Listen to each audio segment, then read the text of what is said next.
So நம்ம பெருசா பேசின ஒரு விஷயம் என்ன அப்படின்னா, சரி நம்ம ஒரு காமன் ஒரு நம்ம இதுசாவே எடுத்துக்கிட்டோம் அப்படின்னா, இந்த மாதிரி பெண்களுக்கு அகெயின்ஸ்டாவோ இல்ல வந்து சொசைட்டிக்கு அகெயின்ஸ்டா இந்த மர்டரு, ராபரி, கிட்னாப் எதை எடுத்துக்கிட்டாலுமே பார்த்தோம் அப்படின்னா 3 பெரிய காசு இருக்கு. ஒன்னு வந்து ஆல்கஹால் அடிக்ஷன், இன்னொன்னு ட்ரக் அடிக்ஷன், மூணாவது பான் மூவி அடிக்ஷன்.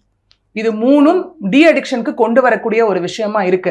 அதே மாதிரி தான் இப்ப இருக்கக்கூடிய கவர்மெண்ட் வரும்போது அவங்க சொன்ன ஒரு விஷயத்த ஃபர்ஸ்ட் சைனா போடும்போது எல்லாரும் ரொம்ப பெரிய நம்பிக்கையோட இருந்தாங்க. அதாவது சிங்கப்பெண் சிறப்பு அதிரடி படை அப்படிங்கிற ஒரு விஷயம் இருந்து அதுலயே நம்ம இங்க பார்த்தோம் அப்படின்னா இன்னைக்கு இல்லையா ப்ளூ ஷர்ட் அதெல்லாம் இன்னைக்கு வந்து கொடுக்கப்பட்ட ஒரு விஷயம்.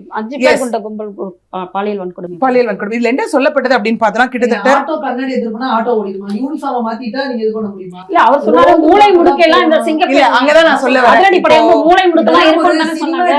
நாங்க பாருங்க ப்ளூ ஷர்ட் கொடுத்துறோம், பேண்ட் கொடுத்துறோம். see actually என்ன பொறுத்த வரைக்கும் எந்த அளவுக்கு அவங்க ஆக்டிவா இருக்காங்க, என்ன மெஷர்மென்ட் எடுக்கறாங்க, அதுதானே விஷயம். see இங்க பொறுத்த வரைக்கும் பாத்தீங்கன்னா இந்த இம்ப்ளிமெண்டேஷன் இப்ப நம்ம சொன்னோம் இல்லையா, ஜீரோ கிரைம் ரேட் அப்படிங்கிறது பாசிபிலிட்டி அப்படின்னு. ஏன்னா சிங்கப்பெண் சிறப்பு அதிரடி படை திட்டமே நம்ம பார்த்தோம் அப்படின்னா அதுல வந்து சொன்னாங்க அபிஷியல்ஸ் எல்லாம் ஒரு எஸ்பி பிங்க் பேட்ரோல் தானே, அது பேரை தான் மாத்தி. அதாவது எஸ்பி தரப்புல ஒரே ஐஜி தலைமையில ஒரு எஸ்பி, 2 டிஎஸ்பி, 4 இன்ஸ்பெக்டர், 8 சப் இன்ஸ்பெக்டர்னு சொன்னது.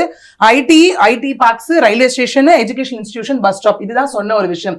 பட் ஆனா இந்த சூலூர் இன்சிடென்ட்டோ இல்ல விளாத்திக்குளம் இன்சிடென்ட்டோ இந்த மாதிரி இன்சிடென்ட் எது எடுத்துக்கிட்டாலும் தப்பு செய்யக்கூடியவங்களுக்கு எந்த பிளேஸ் சூஸ் பண்றாங்கன்றத நம்ம பார்த்தோம்னா லேமேன்கே அது புரியும்.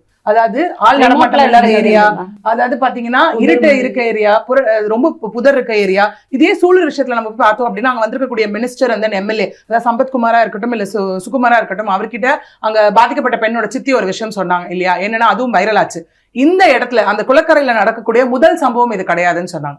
இதற்கு முன்னாடியே இந்த இடத்துல 5 சம்பவம் நடந்திருக்கு அப்படின்னாங்க. சோ இம்ப்ளிமெண்டேஷன் நம்ம வரும்போது பார்த்தோம் அப்படின்னா அந்த எக்ஸ்பான்ஷன் வந்து பிராடர் எக்ஸ்பான்ஷனா இருக்கணும். இந்த சிங்கப்பெண் சிறப்பு அதிரடி படை திட்டமே இப்ப பஸ் ஸ்டாப் நம்ம சொல்றோம் இல்லையா, இதே கொஞ்சம் முன்னாடி போனோம்னா போன வாரத்துல நடந்த ஒரு இன்சிடென்ட், காது கேட்காத வாய் பேச முடியாத மாற்றுத்திறனாளிக்கு நடந்த ஒரு சம்பவம். அது எங்க நடந்தது? பஸ் ஸ்டாப்ல வச்சுதான் கடத்திட்டு போனாங்க.